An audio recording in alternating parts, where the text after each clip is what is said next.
my crafty cats and kittens. Today we are going to talk about how to start your project. Now, and this is for working in the round, so to speak, like where you're going around and around and around something, whether that be a granny square, a hexa cardigan, or a piece of amigurumi. There are 4 ways to do it. Now, I'm going to show you the one I hate before I show you the one I like. Oh, Lord.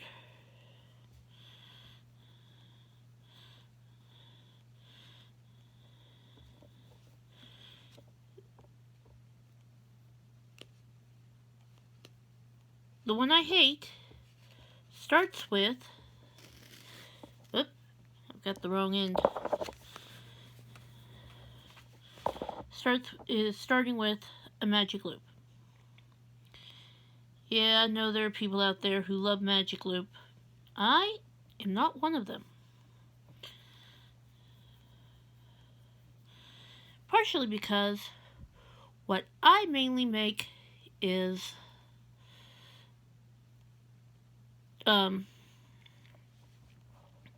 garments. If I do amigurumi, I knit it. I don't crochet it. But similar to a slip knot, magic loop is very similar to a slip knot. You are going to wrap your yarn around your fingers twice.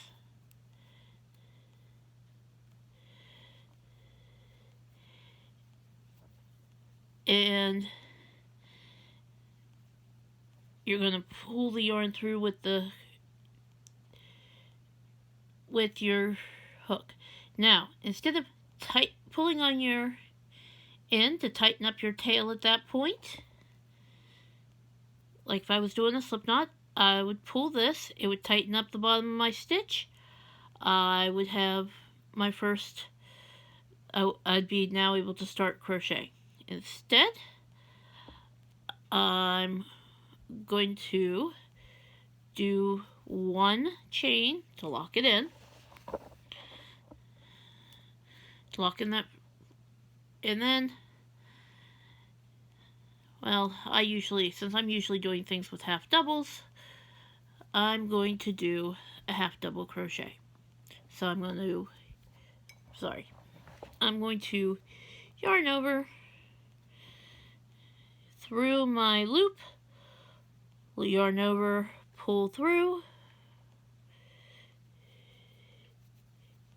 yarn over. I would have had 3 loops on my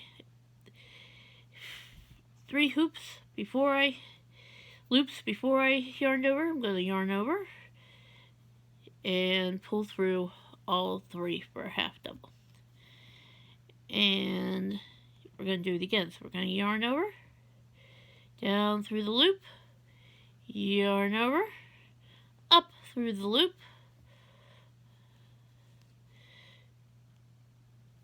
pull, yarn over. You should have 3 on your hook, yarn over, pull through all 3.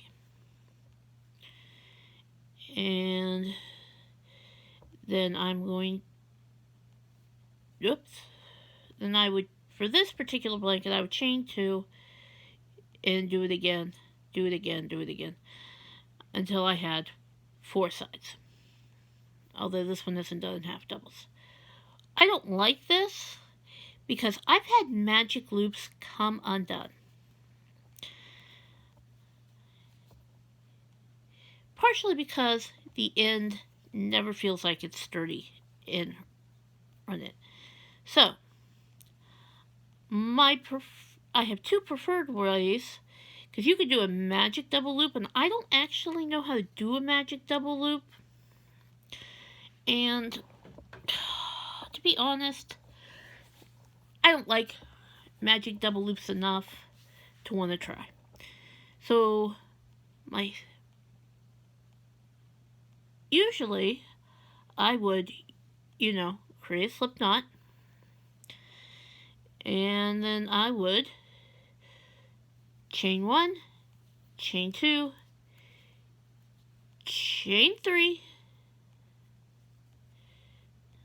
and again, this is for a blanket, or I only use this for blankets or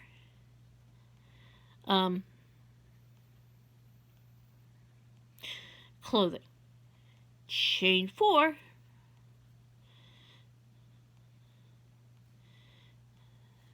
put my hook through the first chain and slip stitch it to the end of my chain.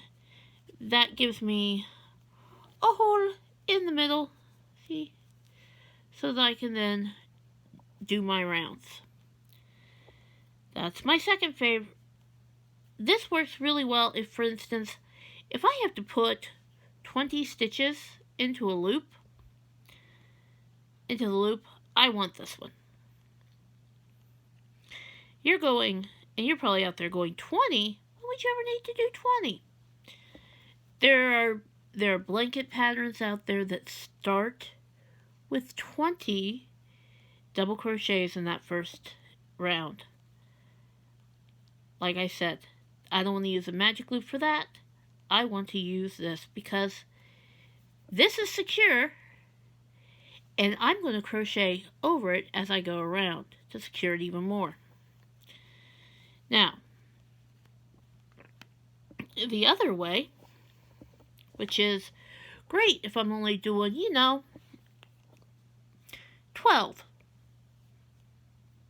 in it, is, again, we are going to start with a slip knot.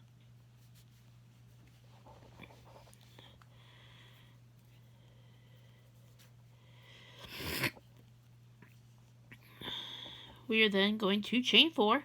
1, 2, 3, 4. Now I'm chaining 4 because this, the textured baby blanket, I think that's what it's called by the crochet crowd, which is the one I'm doing, is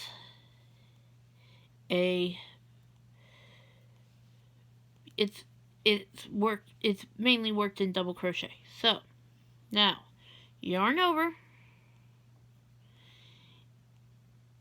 in your very first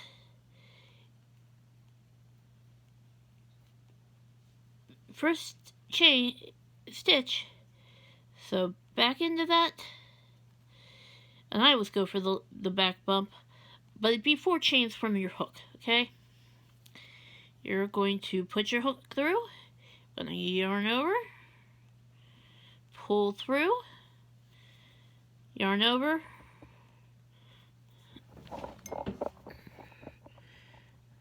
pull through 2, yarn over, pull through 2. That gives you 2 double crochets. Then we're going to yarn over, put it through the exact same hole, yarn over, pull through,